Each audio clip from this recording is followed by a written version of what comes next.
Good evening, everybody. My name is E.R. Anderson. I'm the executive director of Charis Circle. So I'm joined here by Sarah Schulman, who's the co-owner of Charis Books and More. We are the South's oldest independent feminist bookstore. We are delighted to be here tonight celebrating this really important book in conjunction with our longtime friends and comrades at Sinister Wisdom. So this book is called Outwrite, the Speeches That Shaped LGBTQ Literary Culture. It is edited by Julie R. Enszer and Elena Gross. We are joined first by Elena Gross, and we'll be bringing up Julie Enszer in just a moment. We're delighted to have all of you in the chat with us, so feel free, as some folks have already done, to shout out where you're watching from. Please shout out your relationship to the Outwrite conference. If you are a former attendee or you have stories to tell, I am sure that folks would love to hear that. I'm going to introduce our esteemed guests tonight, our panelists. And I'll begin with Elena. So Elena uses she, they pronouns and is an independent writer, curator, and culture critic living in Oakland, California. Her research specializes in conceptual and material abstractions of the body and representations of identity in fine art, photography, and popular media. And Elena is the co-editor and brainchild of Outwrite, the Speeches That Shaped LGBTQ Literary Culture. So welcome, Elena. Thank you for being here. To her right is Minnie Bruce Pratt. Minnie Bruce uses she, her pronouns. Minnie Bruce is an LGBTQ writer and activist originally from Alabama and the author of 9 books of poetry, creative nonfiction, and political theory. She is a managing editor of Workers' World, Mundo Obrero newspaper, and her most recent poetry collection is Magnified. Sarah Schulman, she, her pronouns, is the author of more than 20 works of fiction, including The Cosmopolitans, Rat Bohemia, and Maggie Terry, nonfiction, including Stage Struck, Conflict is Not Abuse, and The Gentrification of the Mind, and theater, including Carson McCullers' Manic Flight Reaction, and more, and the producer and screenwriter of several feature films, including The Owls, Mommy is Coming, and United in Anger, among others. Her newest book is a oral history of ACT UP, and she is also the co-founder of the Mix New York LGBT Experimental Film and Video Festival and the co-director of the groundbreaking ACT UP Oral History Project. A lifelong New Yorker, she is a longtime activist for queer rights and female empowerment and serves on the advisory board of Jewish Voice for Peace. Next is Michael Bronski. He uses he, him pronouns. He is professor of the practice in activism and media in the studies of women, gender, and sexuality at Harvard University. He has written extensively on LGBT issues for 4 decades in both mainstream and queer publications, including the Los Angeles Times, the Boston Globe, the San Francisco Chronicle, the Advocate, Boston Review, Lambda Literary Book Report, and much more. His work includes A Queer History of the United States, A Queer History of the United States for Young People, and Pulp Friction, Uncovering the Golden Age of Gay Male Pulps. He served as the program coordinator for 6 Outwrite conferences in the 1990s. And finally, to our right is Cheryl Clarke, PhD. Cheryl uses she, her pronouns. Cheryl is a Black lesbian feminist poet and author of narratives, poems in the tradition of Black women, of living as a lesbian, humid pitch, experimental love, and the critical study after Mecca, women poets, and the Black arts movement, as well as the days of good looks, prose, and poetry from 1980 to 2005. Clarke has written many essays over the years relevant to the Black queer community, such as Lesbianism and Active Resistance, which first appeared in This Bridge Called My Back, writings by radical women of color. Clarke continues to write poetry and essays. Her latest book is By My Precise Haircut. And then finally, last but not least, Julie R. Enszer, she, her, is the author of 4 poetry collections, including Avowed, and the editor of The Complete Works of Pat Parker and Sister Love, The Letters of Audre Lorde and Pat Parker from 1974 to 1989. Enszer edits and publishes Sinister Wisdom, a multicultural lesbian literary and art journal. And of course, she is the co-editor of the book we are celebrating tonight, Outwrite, the Speeches That Shaped LGBTQ Literary Culture. We will be bringing Julie on in just a moment. I think we figured it out. So thank you, all of you, for being here, and everyone who's watching. So Outwrite, this book, this collection that Julie and I have been working on, really started in 2019. We met at the Julie and I met at the Queer History Conference in San Francisco in 2019, which I was presenting an essay that I had written basically inspired by the conferences themselves. I had been invited by E.G. Crichton, who was one of the founding members of Outlook magazine, who had been working on this project, bringing together matchmaking old issues of the magazine with contemporary artists, writers, scholars, activists. The issue that I received, what inspired me most and kind of kickstarted this whole journey for me was original ads from the inaugural conference in San Francisco in 1990. And I wrote this kind of long, I started doing some initial research. I found old clips of the conferences, of the speeches on YouTube, and really kind of wrote this essay thinking about what the importance of what this conference was and what it kind of meant for queer literary culture. In the audience of the Queer History Conference was Julie Enszer, who is obviously very, who's, a lot of her career has been spent doing, these exact kinds of projects. And she was saying, it's interesting that there's never been a book that has really kind of encapsulated what these conferences were, what they meant. She's like, I think this could be a book. So later that summer, we got started just kicking around a few ideas and digging through audio tapes and transcriptions. And 2 years, 3 years, however long later, Outwrite now exists in the world. So that's kind of how this got started. So welcome, Julie. Thank you. Thank you. So I just want to make sure I understand, so that we're Elena and I will swap out at different times, and I'll text you back channel if that makes sense. That's perfect. Thank you. Okay, that's awesome. So welcome everyone. Thank you.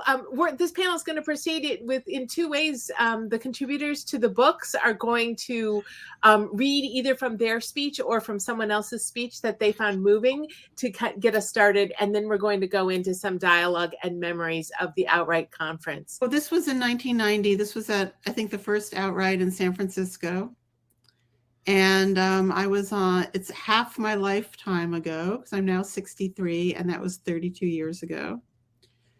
And this was a panel called AIDS and the Responsibility of the Writer.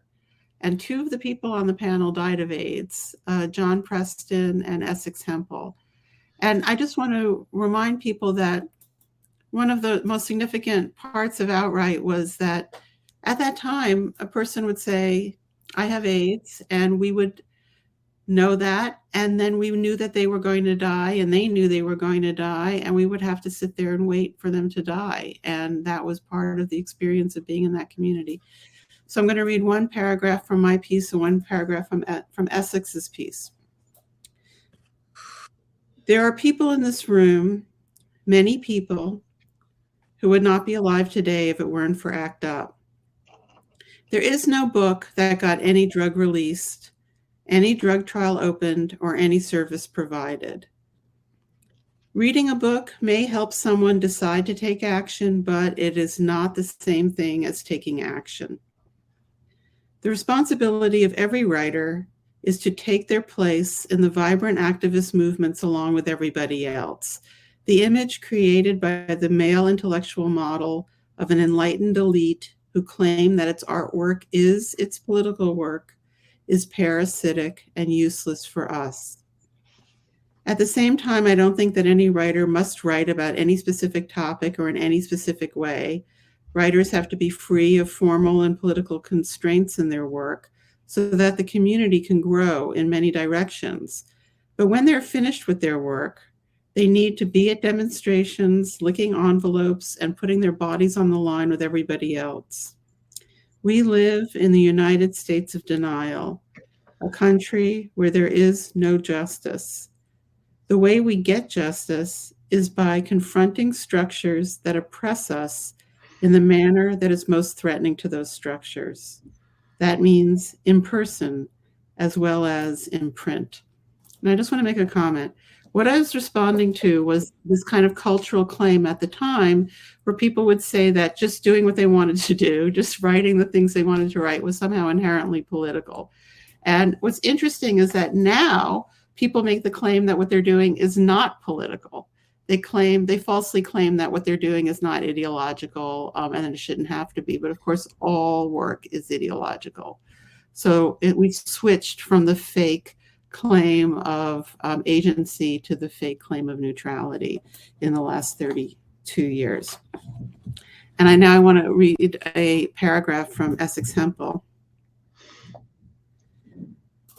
It has not fully dawned on white gay men that racist conditioning rendered many of them no different from their heterosexual brothers in the eyes of Black gays and lesbians. Coming out of the closet to confront sexual oppression has not necessarily given white males the motivation or insight to transcend their racist conditioning. This failure or reluctance is costing the gay and lesbian community the opportunity to become a powerful force for creating real social changes that reach beyond issues of sexuality. It has fostered much of the distrust that permeates the relations between the Black and white communities. And finally, it erodes the possibility of forming meaningful, powerful coalitions.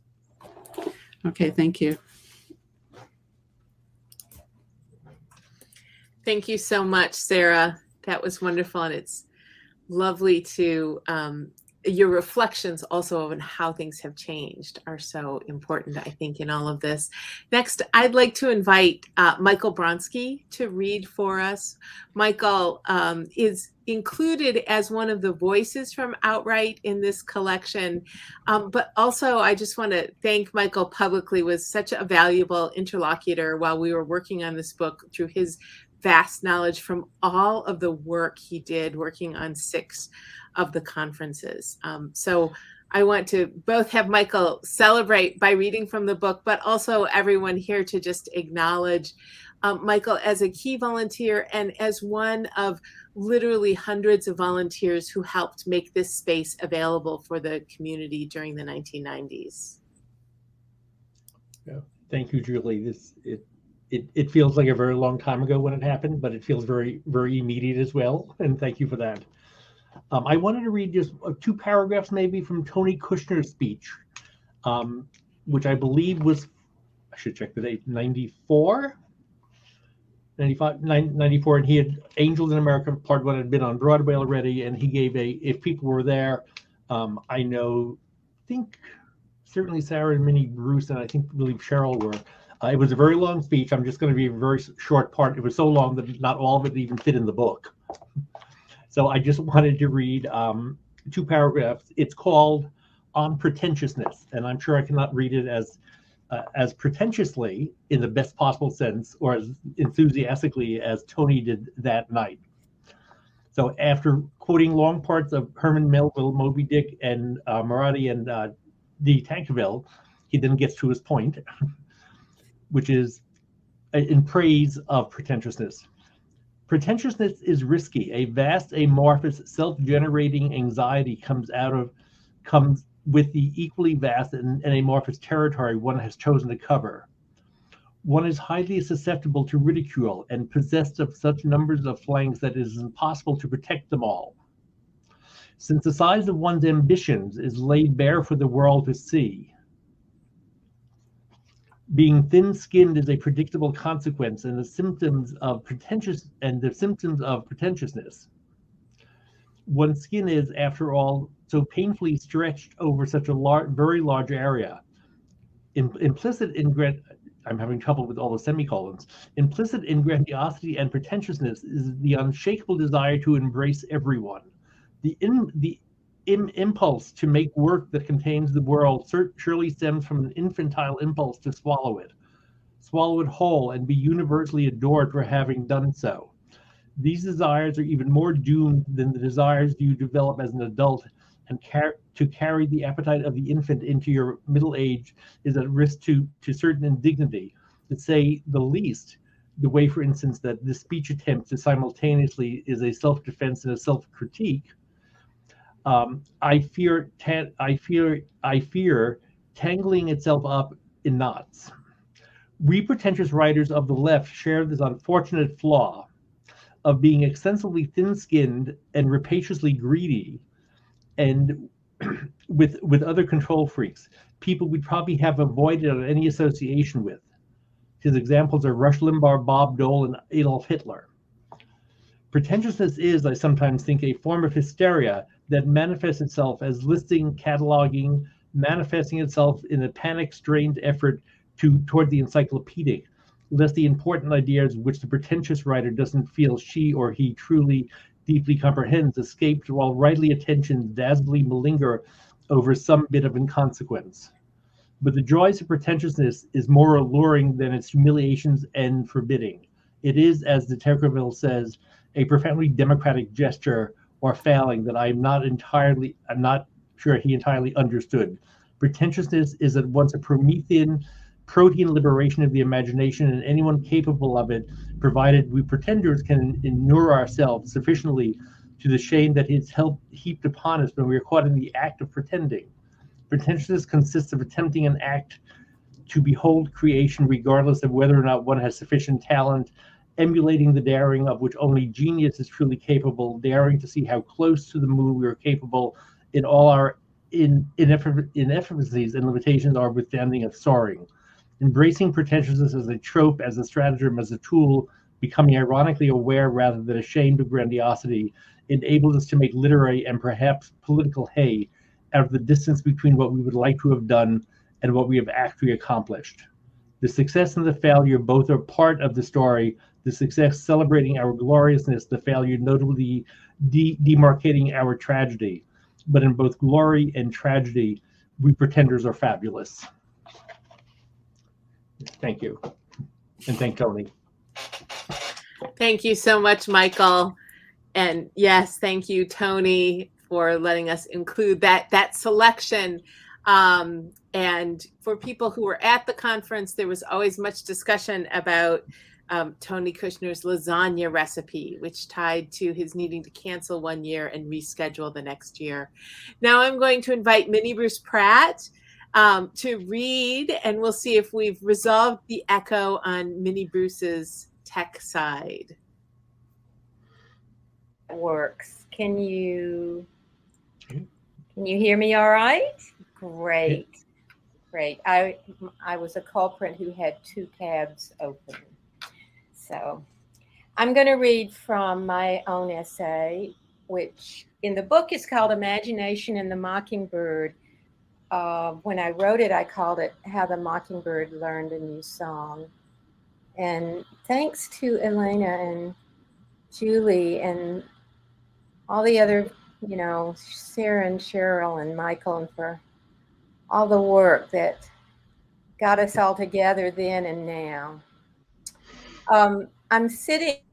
That sounds good. Well, we're waiting for Minnie Bruce. Shall I have a short selection from Christos that I could read while we're waiting for Minnie Bruce to reconnect. And then I think also, ER, you were going to try and bring Elena up as well. So we included Christos in the volume. She did a keynote address, and she also did an incredible dialogue with Cheryl Clarke that is available on YouTube, and we transcribed, but there wasn't space to include it. So I'm going to read at the end of her speech, highlighting the types of activism that Outwrite made possible. So as she nears the end of the speech, Christos says, "One of my particular jobs is to spread the word about Norma Jean Croy, a native lesbian who remains incarcerated though her brother has been freed on the grounds of self-defense in the same incident." And we have a footnote detailing what the incident was. Christos continues, "This is a reflection of the fact that the prison business is blatantly sexist and racist, routinely forcing women and people of color to serve double and triple time compared to white males. I have petitions and a donation can to which I would appreciate your attention. Lest you think that I'm abusing the privilege of this speech by speaking of Norma Jean Croy, I'd like to remind you that she will not be on the 6 o'clock news or discussed in the New York Times. and so far has not been embraced by the media. Because she is invisible, because I have not done hard time, I need to bring her into our circle tonight. And we also note in a footnote that Norma Jean Croy was actually released on March 20th of 2005. Christos continues, I would like to close with a poem I wrote for the place where I live, to give you the gift of open sky to carry you safely on your journey as writers. Before me and the land and water open, their arms, tender sisters who have kept my place, watched each spray of racing birds, woven them into the still air for me to catch. A shimmering glint, the blousy pine grows tall as the distant mountains we call home. Mischief of the eyes is sweet. Silver slate, the sound ruffles my hair. Roots I've packed for years settle in this meadow, delicate with brambles. Bloom bright yellow suns I call beach daisies. These are the variations of green and gold I keep deep within my hands. These never same astounding clouds drift through my eyes in bleached conversation with strangers. These are the leaves and berries who marry me in delight. This is the earth I carry in a corn husk pouch against the brutal light of clapping hands. Here is the path choked with driftwood I trace to watch the sun go down over mountains whose wildflowers have caught and pressed my heart. Fly through these words, sharp as a deep blue and rust swallow. That wavering branch is waiting for you. Thank you. And now it looks like Minnie Bruce has her connection resolved. Thank you for your patience. I just can't touch my computer evidently, and I'll be all right. So I'm going to read from my own essay in the book, just a few minutes of it. And as I said, I'm in the house where I was listening to this mockingbird sing when I was growing up in Alabama. Outside in the night, a full moon is shining, and in the moon glow, a mockingbird is singing the cadences of all the bird song it has ever heard. The mockingbird creates a rhapsody, but not for love or money. It has a song of its own only by learning and repeating the liquid buzz, the hoot, the twitter, the triplets, trills, quavers, the quack, quack, quay, and the pure fluted tones ascending, descending of many others. Inside, I am kneeling at my open window, listening. Outside, beyond the mockingbird and the crepe myrtle tree, beyond the line of cedar trees that mark the farthest dark boundary of my sight, a pack of dogs is howling at I don't know what, at I don't want to know what. Outside and inside, it is 1955 in the deep South, and I am surrounded by the unknown, which I have been taught to fear. I know only the road into town, the road to school, the road to church. All along the way, there are signs posted to remind me that there is a strange other, unimaginably different. Even a substance as common as water is labeled with words that divide it into us and them, white and black, mind, body, good, evil. In the place I grew up, my county seat, Sawmill Town in Alabama, in the house I'm sitting in now, reading this to you now, the people who ran the repressive economic sexual system, the racist state, were determined to damn mind, body, and imagination in every way. They are still trying.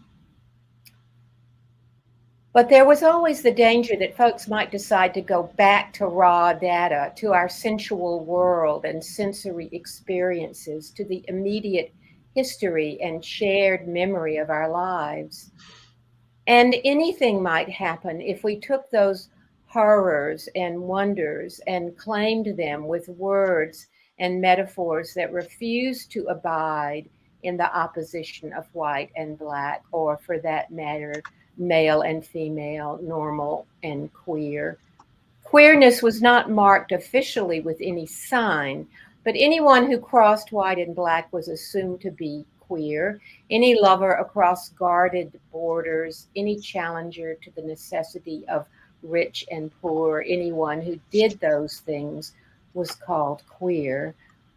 Art was queer, and so were artists, and so was the innate human ability to create, the ability from which language itself arises, the power to see correspondences between two things and make a word from that, the power to find similarities between dissimilars and create language for what is shared, the power to make metaphor, to be a poet, writer, artist, the gift of carrying life back and forth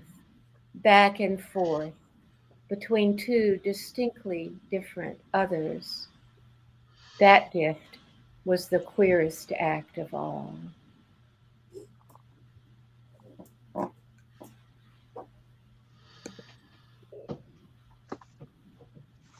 Thank you, Minnie Bruce. That was gorgeous. I'm next going to read a couple of selections from Dorothy Allison's speech in the collection. This was one of the first speeches I worked on when in this project with Julie, and it's one that sticks with me even now. I find myself thinking about different moments in this speech consistently. So this is on so the speech, survival is the least of my desires, and Dorothy says, "The world is a new place, but it still needs to be remade. We still need revolutionaries. It was more than 10 years ago that the first person I knew personally died of AIDS. Last year, I lost 4 more friends, 4 more of the many who should not have died. This last year, my lover's ex-girlfriend turned up in jail after living on the streets for 2 years. My last aunt followed my mother into death by cancer, and I went through each day without health insurance, knowing that most likely I too will die of cancer before I am 60. Half of the people I know live without health insurance or the certainty of a living wage. The world needs to be remade. The brilliant, talented, young gay men and lesbian writers in my life earn barely enough to pay their rent, much less by the time they need to write the books I want to read. We live, all of us, in the most impossible conflict. Poor because of the work we choose to do, the lies we choose not to tell. Most of us know that sending applications to the National Endowment for the Arts or well-funded grants committees is like throwing a snowball into the sun. Our own organizations, our presses, magazines, bookstores, and writing programs barely survive. Oh yes, the world needs to be remade. If we as writers are to continue, we need more people of large ambition. People who refuse censorship, denial, and hatred. People who still hope to change the world. Writers who see themselves as revolutionaries, who turn up at demonstrations or envelope stuffing parties with the shadows under their eyes that prove how many nights they've gotten up after a limited sleep to hone their skills and dream on the page the remade world. I have lived my life in pursuit of the remade world."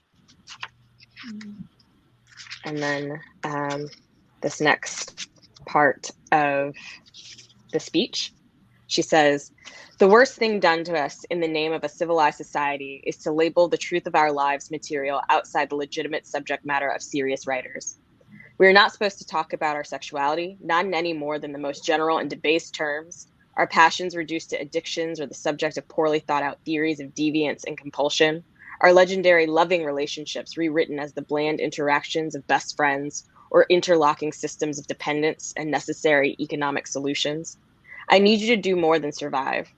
As writers, as evolutionaries, tell the truth, your truth, in your own way. Do not buy into their systems of censorship, imagining that if you drop this character or hide that emotion, you can slide through their blockades. Do not eat your own heart out in the hope of pleasing them. The only hope you have, the only hope any of us has, is the remade life. It is the only way we will all survive, and trading any of us for some of us is no compromise. It is the way we will lose our lives, all our lives. The second worst thing done to us is the thing we do to each other. We ask each other to always represent our sexuality and relationships as simple, straightforward, and life-saving. We want to hear heroic stories, legends where the couples find each other in the end and go off into the sunset, with the one distinction that they are the same gender, arm in arm and lip-locked into the next dawn. We need our romances, yes, our happy endings, but don't gloss over the difficulties and rewrite the horrors. Don't make it easier than it is and soften the tragedies. Don't pretend we are not really murdered in the streets or broken in the darkened bedrooms of the American family. We need the truth. And yes, it is hard when fighting for your life and the lives of those you love to admit just how daunting that fight can be, to acknowledge how many of us are lost, how many destroyed, to pick apart the knots of fantasy and myth that blunt our imaginations and stalk our hopes for families in which we can trust each other in the future.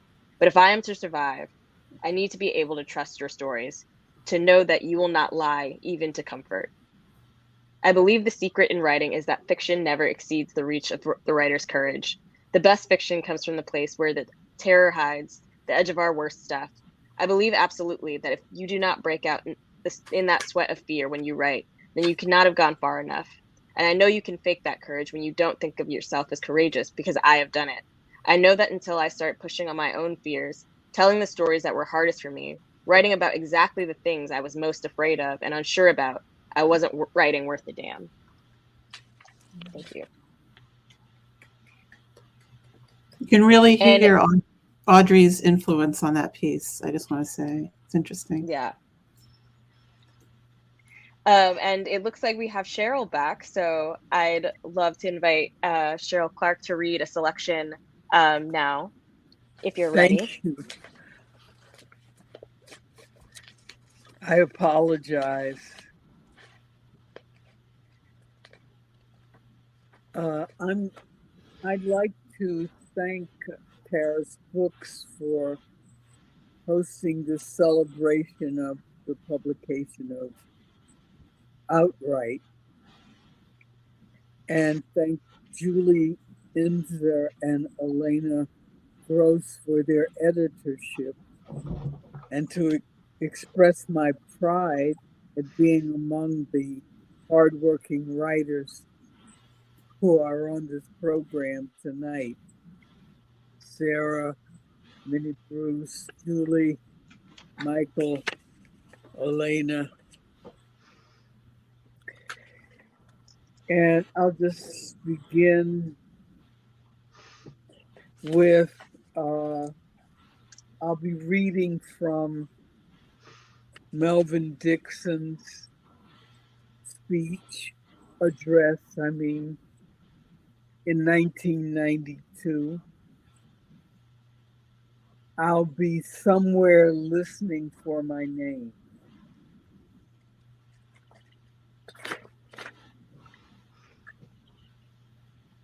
I come to you bearing witness to a broken heart. I come to you bearing witness to a broken body. But a witness to an unbroken spirit. Perhaps it is only to you that such witness can be brought, and its jagged edges softened a bit and made meaningful. Last summer, my lover Richard died. We had been lovers for 12 years. His illness and death were so much a part of my illness in life that I felt that I too had died. I'm just back from Florida visiting his family and attending the unveiling of his headstone. Later this month, our attorney will file the necessary papers for settling Richard's estate, and I shall return to our summer home in Provincetown without him, but not without the rich memories of our many years there. And he is everywhere inside me, listening for his name.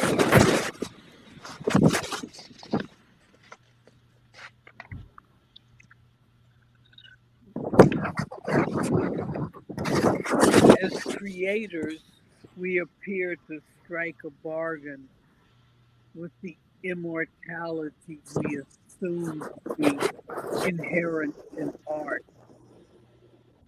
Our work exists outside us and will have a life independent of us. I am not above bargaining for time and health, and I am troubled by the power of prophecy inherent in art.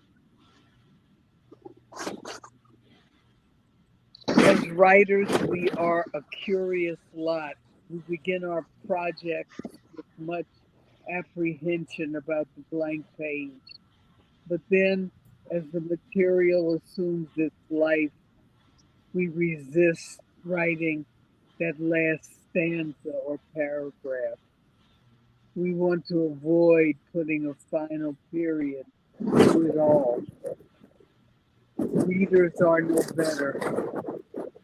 We all want to know what new adventures await Huck Finn, or if Ishmael finally comes out following his marriage prequel. Then there is the chilling threat of erasure. We must, however, guard against the erasure of our experience and our lives. Our voice is our weapon. Although I shall find it difficult to imagine a glorious future for gay publishing, that does not mean I cannot offer some concrete suggestions to ensure that a future does exist. First, reaffirm the importance of cultural diversity in our community. Second, preserve our literary heritage by posthumous publications and reprints. And third, establish grants and fellowships to ensure that our literary history is written and passed on to others.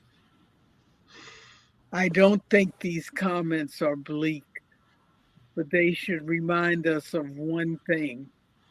We alone are responsible for the preservation and future of our literature. As for me, I may not be well enough or alive enough next year to attend the Lesbian and Gay Writers Conference, but I'll be somewhere listening for my name. I may not be around to celebrate with you the publication of gay literary history, but I'll be somewhere listening for my name. If I don't make it to Tea Dance in Provincetown or the Pines, I'll be somewhere listening for my name. You then are charged by the possibility of your good health, by the broadness of your vision to remember us. Thank you.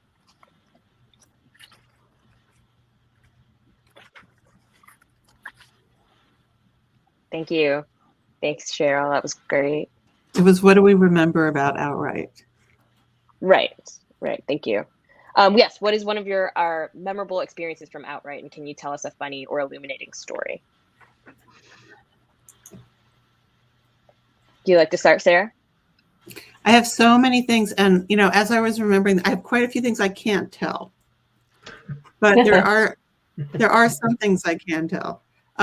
I think the standout thing was Craig Harris was literally like dying in front of us, and he went through hell to give his talk. He was clinging to the podium, pouring sweat. He could barely stand up, but he did deliver his talk. So I will always remember that. I remember doing cocaine with Michael Bronski in the hotel. That was really fun. Another Michael Bronski. And then, one of the really great things about Outwrite was that people who were in very protected milieu had to deal with the rest of us. So that there were these conversations that they were not exposed to before. And I remember two. One was a white male. Now, most editors have never even offered on any lesbian book in their careers, and that's true now. And there was a prominent white male editor whose name I'm not going to say, who had never offered on a Black book. And I challenged him on that in front of everybody. And I remember him saying, "Sarah, I can't believe you're doing this to me." So that was one. The other was the guy who was the editor of The Advocate, and Michael, I forget his name. It was like Jeff something. Do you know who I'm talking about? Very blonde guy. Anyway, he didn't know who Alison Bechdel was. And I remember that. It was like, wow. Because the higher you went, the less knowledge you had about the rest of the community. So, and many, many other things. A discussion between Bo Houston and George Stambolian, who are both now dead, about going to Switzerland to get these special oxygen treatments that was supposed to cure your AIDS, and they both went, but they both died. And I remember them discussing it, and just a lot of things like that.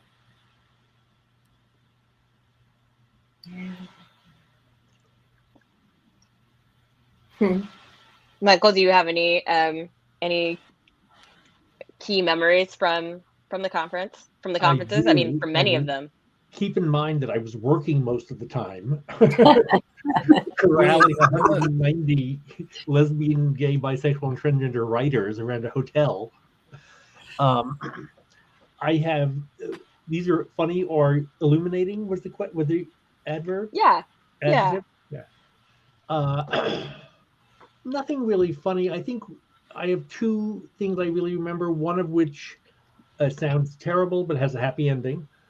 Somebody whose name I will not give was very sick, could not come, and he called me at the GCN office, which is around the corner from the hotel, and he had his doctor call me because he was too sick to tell me what he wanted me to say since he couldn't be there. I mean, it was just a short introduction. Luckily, and the doctor then told me that he was very, very sick and would probably die. Luckily, he did not die, and he's still alive.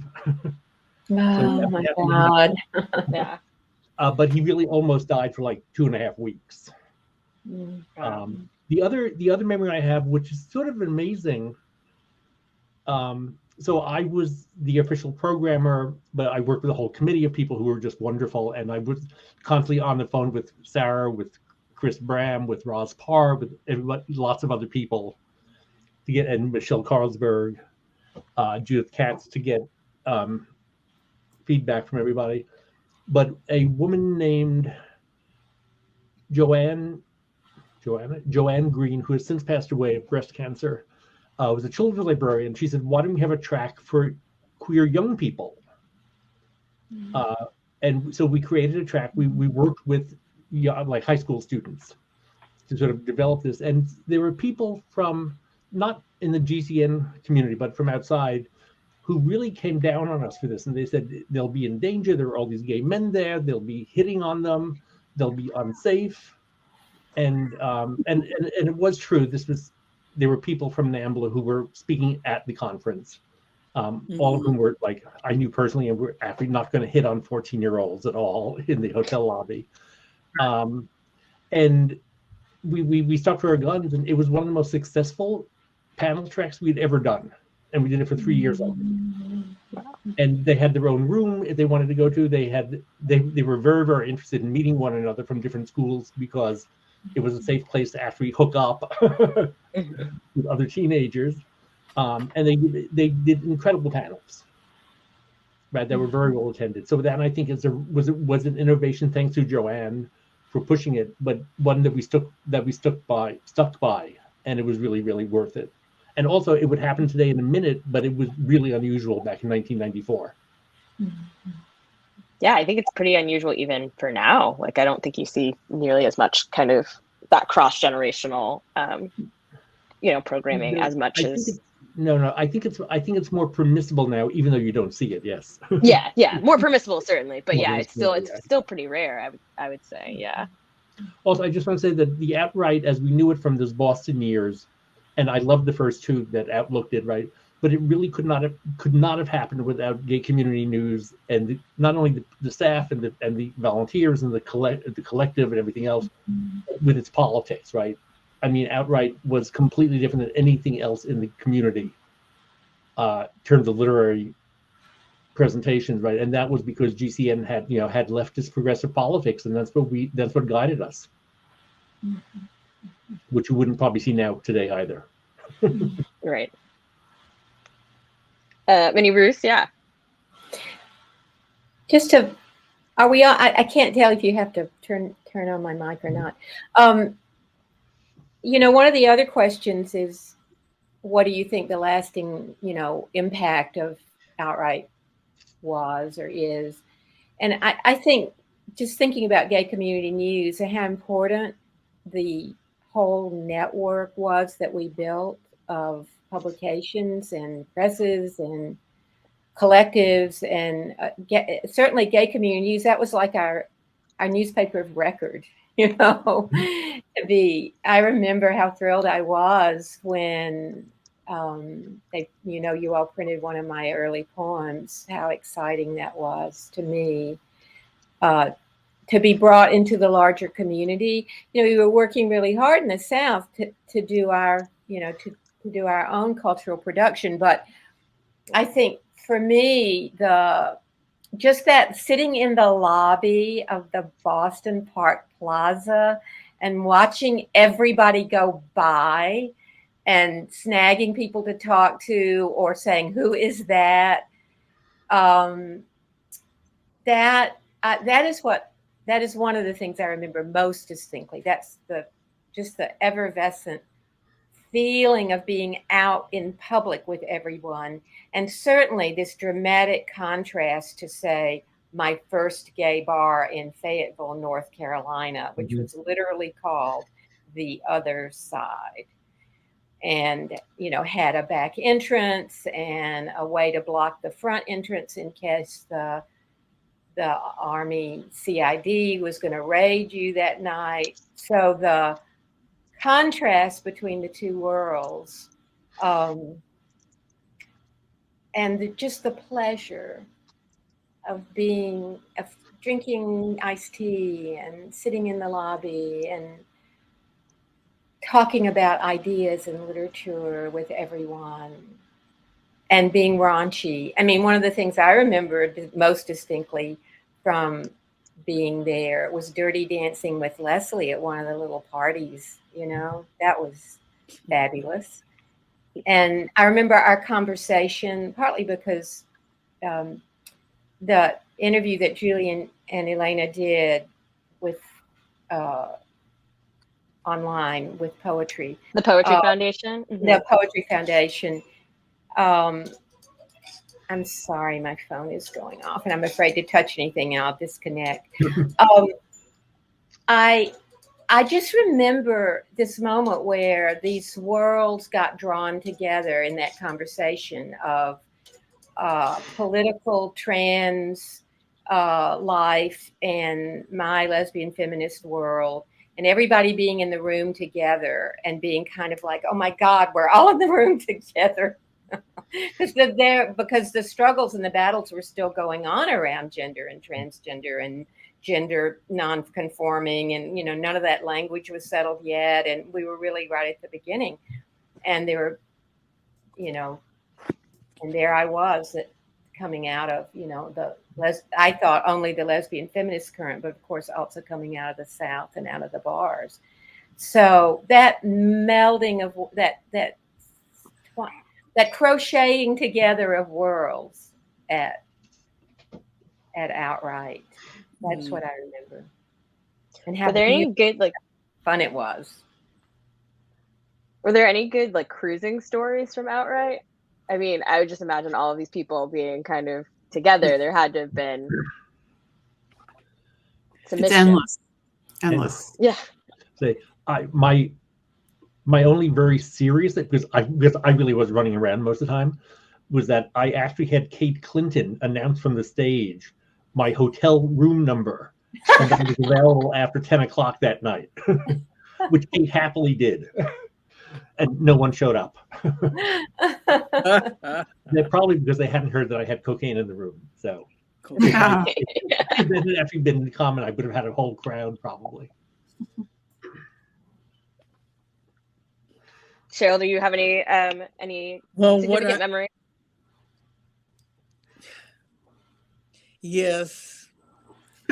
And it's going to sound really trivial beside all the rest of you, what you have said. I was really moved by your depiction of Craig Harris, Sarah. But anyway, I'll go forward. I remember coming to the I guess it was in 1995, coming to the registration table, and I saw Urvashi Vade, and I just said, hey, Irv, are you and Kate still together? And she said, yes, we are. Can you believe it? I said, sure. Okay. I told you it would sound trivial. Were you trying to find out if she was available, Cheryl? No. Minnie Bruce. I was there with my girlfriend. No, I wasn't, Minnie Bruce. I wasn't cruising like you said, Elena. No. Do people still cruise? Oh yeah. Oh yeah. That hasn't gone away. What did you say? That hasn't gone away. Yeah. I do think because having been involved setting up the panels, I do think one of the things that we did at Outwrite that was so completely on target was that almost every panel, we really went out of our way to include a range of people on every panel. So there may have been one notable person, whether it be Sarah or Dorothy Allison or Larry Kramer or Craig Lucas or someone, and a sort of semi-famous person, and then somebody who had just published a few poems in Sojourner, so that you could go to panels, right? And you would literally be, and you may go because Tony Kushner was there, or you may go because Ed White or somebody else was on the panel. But it actually opened up a community platform that was literally not available in any other situation. Mm-hmm. Right. I mean, you might take a to read Larry Kramer's article and there were other people, but you didn't have to read them. If you sat in the audience, you had to hear these three other people. I did a public debate with Larry, and it was, I don't think it was recorded, but we sat in these two chairs and people sat in a circle around us. And I was like, Larry, next time that the media comes to you, why don't you pass them on to a woman or person of color and act up? And he said, but Sarah, should we use our best people? Oh God. Oh my God. And at the time I just thought, oh, that's Larry. But in retrospect, it was so insulting that he was saying that to me in front of all these people. But anyway. But that was the thing. They had to talk to us. That was the thing about Outwrite, right? Agents were there, publishers were there. They had to engage because that was the point. Yeah. And you guys curated it cross-class and cross-access, and a lot of people ended up getting published because of that. Yeah. because you force the encounter.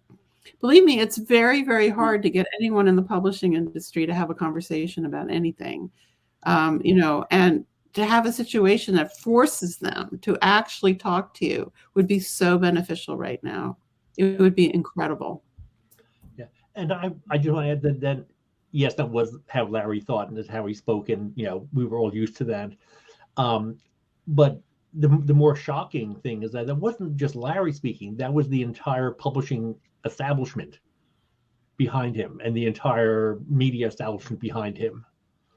I mean, he was simply vocalizing rudely and ineptly, as he was, the truth of what it was that everybody thought white were the best people, meaning white people and probably men. White guys. Yeah. What do you see as continuing legacies of the work of Outwrite? I think it's gone backwards. I didn't hear you. I didn't Elena hear asked about continuing legacies, Cheryl. I mean, I think things have gone backwards. I mean, just in terms of lesbian novels, which is my thing, no progress has been made whatsoever. There still is not a lesbian novel that has been on the New York Times bestseller list since Patricia Highsmith's The Price of Salt. Lesbian fiction is still not part of American fiction. Most editors have still never offered on a lesbian novel. It's just has not. There's a very high ick factor around lesbian life, very high. And nonfiction is different because nonfiction you can read objectively, but fiction you must identify with the protagonist. Mm-hmm. And if you're too prejudiced to be able to universalize to a lesbian protagonist, which most people in the publishing industry are, then it just doesn't go forward. So there has been more progress in terms of lesbian memoir and nonfiction, but in novels, no. And what has filled that space are imports from England, where lesbian novels are treated like real literature. And that was happening even during Outwrite. So that has not changed. Yeah. I would say that the lasting imprint, is not in publication. I think it's that the affirmation that the whole structure of the conference and the connections between people and the simply just helping us believe that we could do and should do what we were doing wherever we were. And the support for all the genres, from fiction to scholarship to poetry, I think that it wasn't the only factor, but it certainly was an extremely significant factor in those years. And when I think about the kind of permeating influence that it had, I think, for instance, of the difference between the 1987 Supreme Court denial in Hardwick versus Bowers, the persisting in making same-sex love illegal, where there's all this quoting of Christian, doctrine in the 87 opinion. But in the 2004 opinion that legalized us and kept us from being criminals and felons, 2004, who did they quote? Gay historians, lesbian historians, gay historians.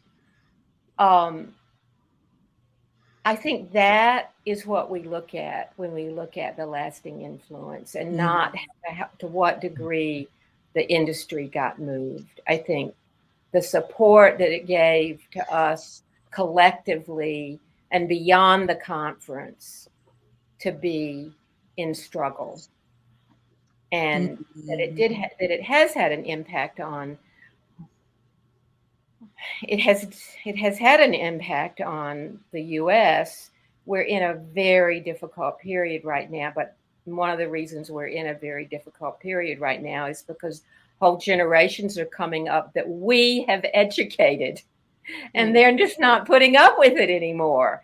And the laws that are coming down and the different legislatures are trying to like put a stop to what we started. So I think we can be proud of it. And it's also, a difficult time right now.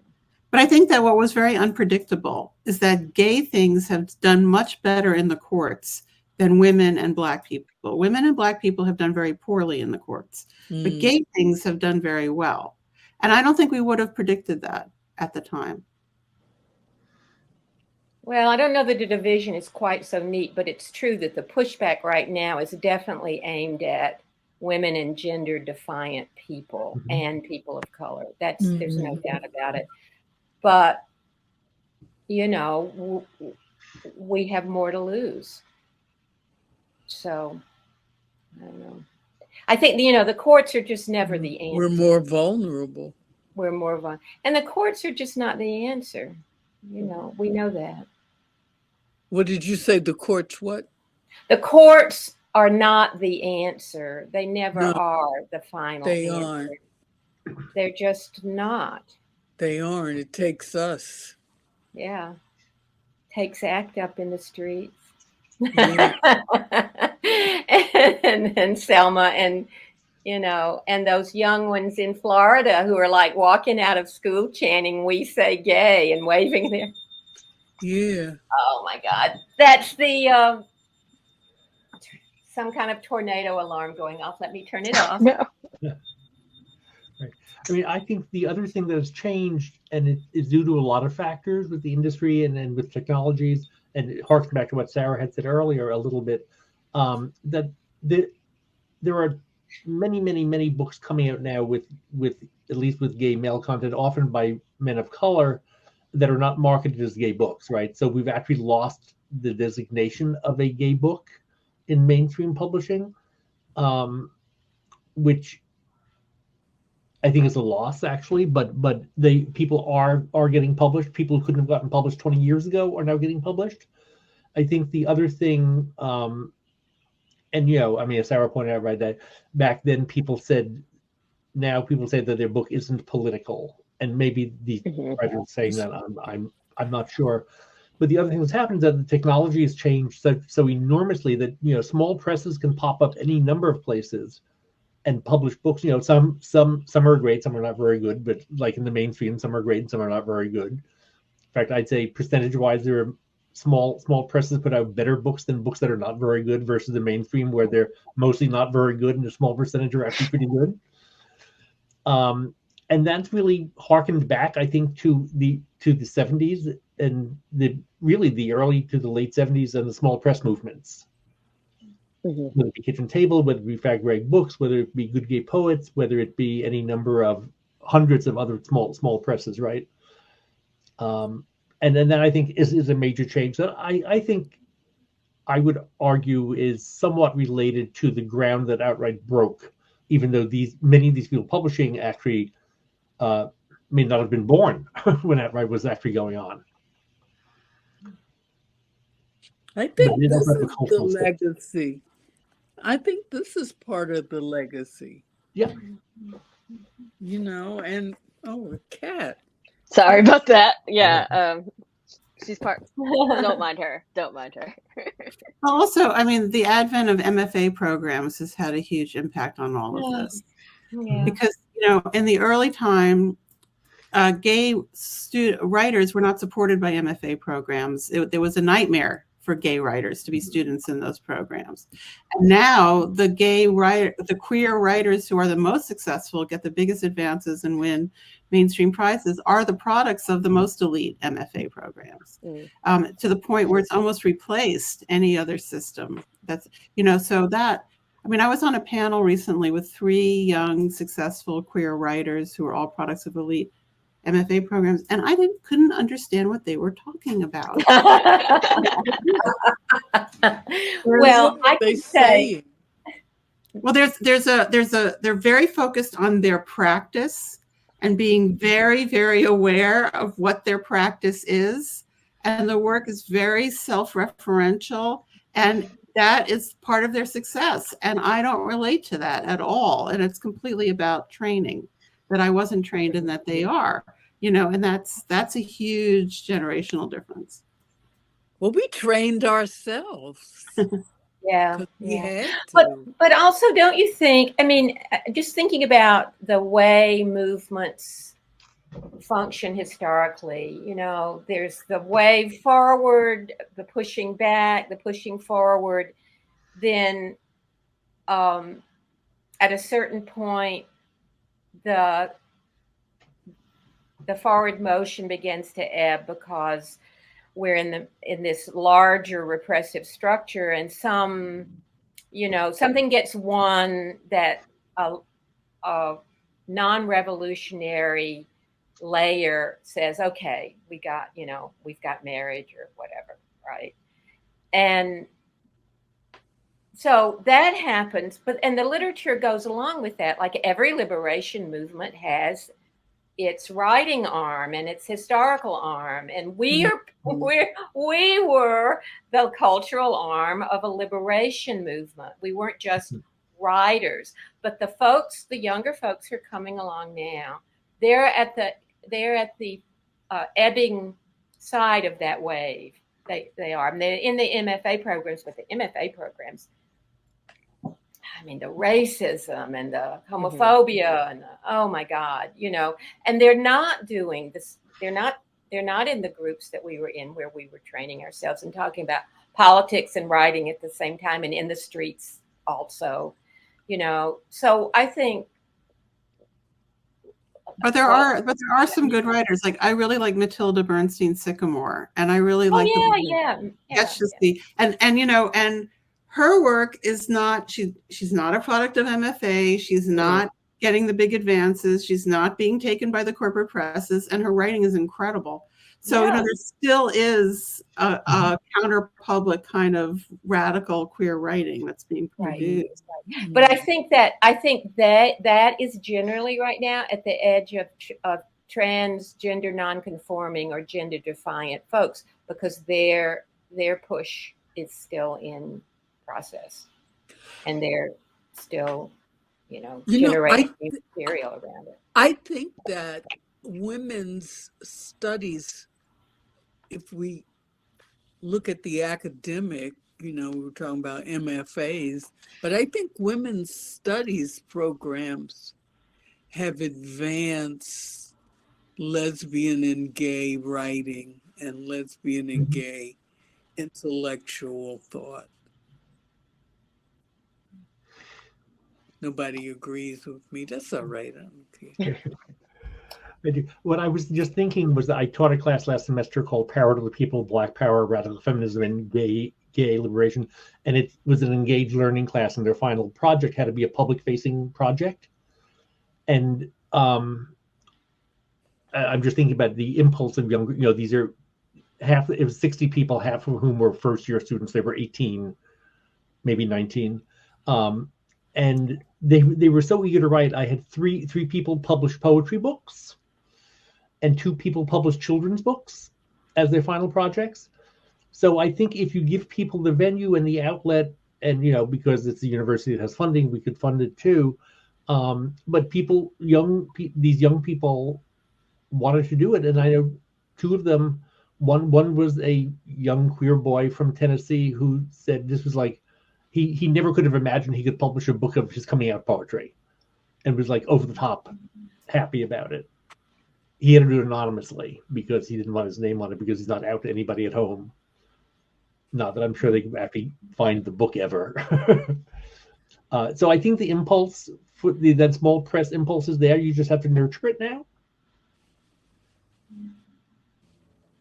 And then to some degree comes from what Cheryl said, comes out of a women's studies program, giving people options. I think this is a good place to kind of wrap up. So I just want to invite the Charis Books folks back on to give information about how you can purchase the book from Charis and other. And I want to thank all of the panelists today for all of your reading and all of your thoughtful commentary. Yeah, and I'll turn it over to you, ER. Thank you, Julie, my co-editor, who is off screen. Yes, thank you, Julie, for rotating in and out with us tonight, and thank you everyone so much for being here. Thank you for being with us in the chat.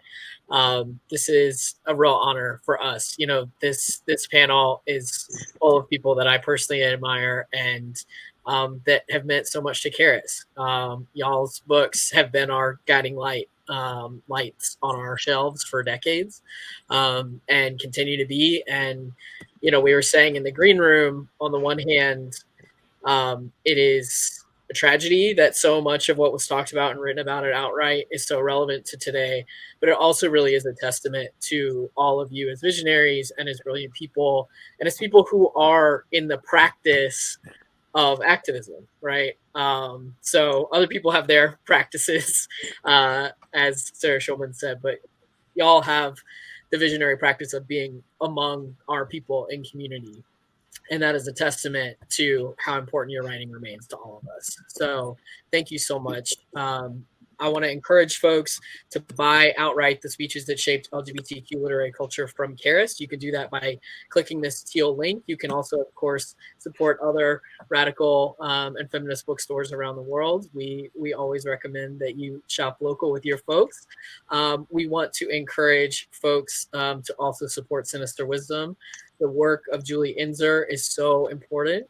Julie has done an incredible job of keeping particularly lesbian and queer culture alive and well.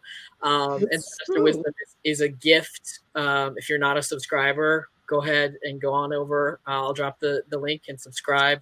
And particularly for folks who are interested in Southern lesbian history, the Southern Lesbian History box set. It's just coming out. It's awesome. It's 6 books. Check it out. Charis is in it, so of course we're a little biased, but it's a beautiful, beautiful collection, and we're very honored to be a part of it. Elena, thank you for your work and for bringing this to a new generation of folks. I think so many younger activists and artists are going to be inspired by this. So it's a delight to have you here and get to meet you. So thank you to everyone. I hope you stay safe and well, and that eventually we will perhaps get together in person again for another celebration of literature like this. Thank you. Thank you. Thank you. Thank you, everyone. Good night. Thank you all. Bye-bye.